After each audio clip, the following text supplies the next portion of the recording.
every one of my birthdays. Cheers, Uncle David.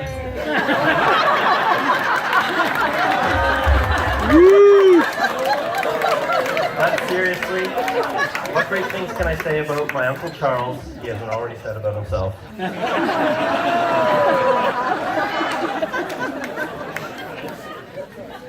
When I was younger and I told people my uncle was an artist, they would say, "What kind of artist is he?"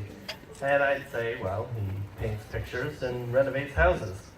They didn't know if he was Bob Ross or Bob Vila, but his Uncle Charles, a master of both. As kids, my sister and I would get excited to go see him in his house. We would pass by the wall of strangers, wondering if all these Polaroids were of people who were missing, and if so, why did they keep sitting at his table?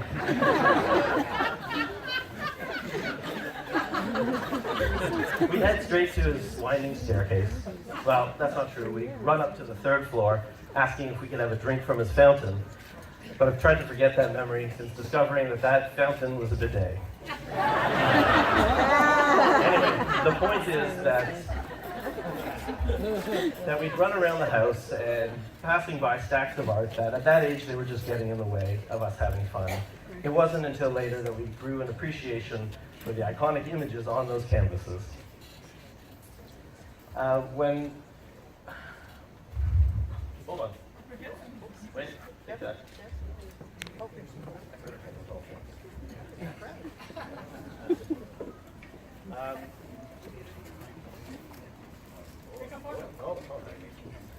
No, I remember now. Okay, so you taught me that with a little blood, sweat, and paint, you can achieve your goals, whether it's in the world of art or real estate.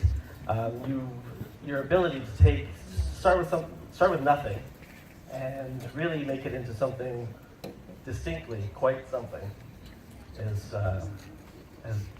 impressive, inspirational. When Catherine and I told you we wanted to leave the city 5 years ago, you said, "Why don't you move to Aurelia?"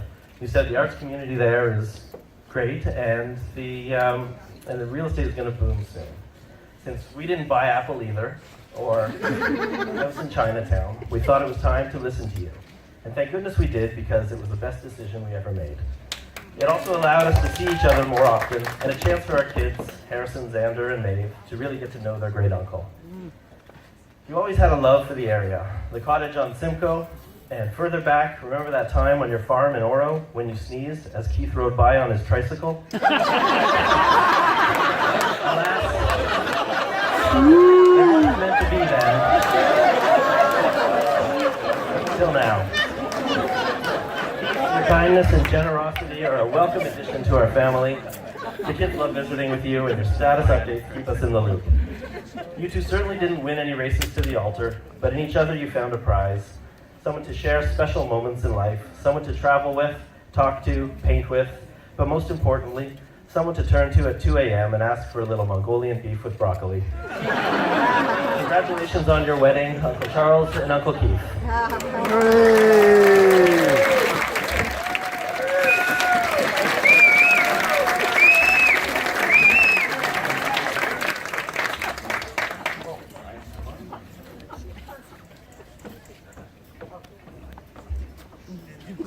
Well, you've heard all the best stuff.